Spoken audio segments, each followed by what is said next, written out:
Ojuani Meji toma una nueva esposa. La paciencia es la clave para obtener riquezas honestas. Así como atrapar peces con una red requiere gran paciencia.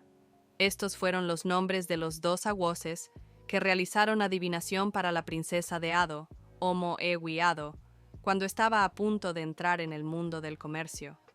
Se le reveló que era la esposa destinada de Orunmila, quien la ayudaría a alcanzar un gran éxito en los negocios. Durante ese tiempo, Ojuani Meji visitó el palacio. Se sintió atraído por la princesa y pidió a Lewi de Ado, su padre, su mano en matrimonio. El Oba respondió que no tenía objeción, siempre y cuando su hija estuviera de acuerdo en casarse con Ojuani Meji. Incluso, el Oba le ofreció un título de jefatura si lograba asegurar el éxito del negocio de la princesa. Sin embargo, Ojuani Meji, aunque comprometido con ayudar a la joven a prosperar, rechazó el título.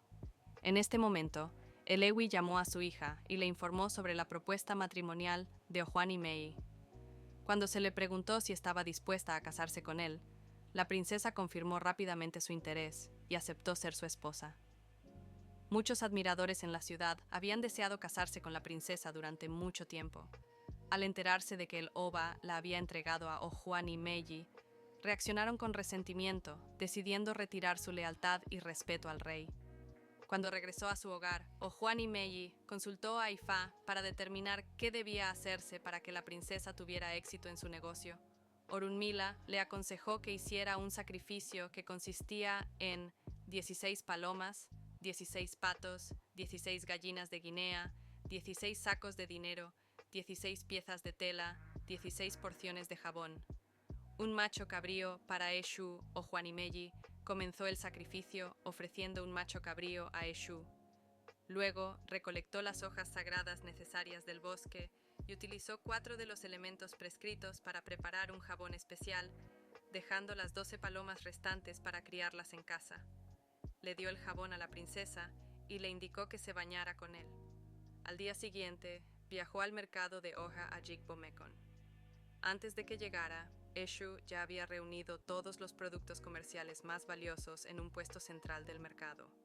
Además, Eshu recorrió el mercado tocando una campana y anunciando que la princesa de Ado traía los mejores y más duraderos productos a la venta.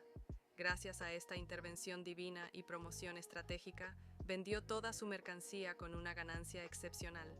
Aquellos que no pudieron comprarle ese día, le rogaron que regresara con más productos para el próximo día de mercado.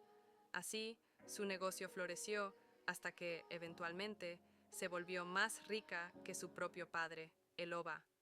Fue una esposa amorosa y devota para Ojuani Meji, y juntos tuvieron muchos hijos, consolidando un legado de éxito y prosperidad. Lecciones aprendidas: la paciencia y la perseverancia traen éxito. Así como la pesca requiere paciencia, lograr el éxito en la vida y los negocios requiere estrategia y esfuerzo constante. El poder del sacrificio. Evo. Las ofrendas de Ojuani Meji aseguraron bendiciones divinas, recordándonos que los sacrificios realizados con fe traen grandes recompensas. La envidia conduce al resentimiento. Los hombres que resentían la unión de Ojuani Meji con la princesa perdieron el favor del rey debido a su envidia. Los celos ciegan a las personas ante sus propias oportunidades. La guía divina conduce a la prosperidad. La sabiduría de Ifá guió a Ojuani Meji para asegurar el éxito de su esposa, demostrando que buscar el consejo divino nos ayuda a superar obstáculos y prosperar. Hablemos. Interacción con la audiencia. ¿Qué opinas? ¿Has visto alguna vez cómo la paciencia y el sacrificio llevan a un gran éxito? Comparte tus pensamientos en los comentarios. ¿Te gustaría escuchar más historias de Ifá?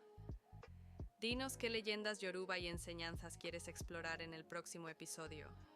No olvides darle like, suscribirte y activar la campana de notificaciones para más historias y enseñanzas de Ifá. Que tu camino sea claro y que tus sacrificios siempre traigan bendiciones. Ashe.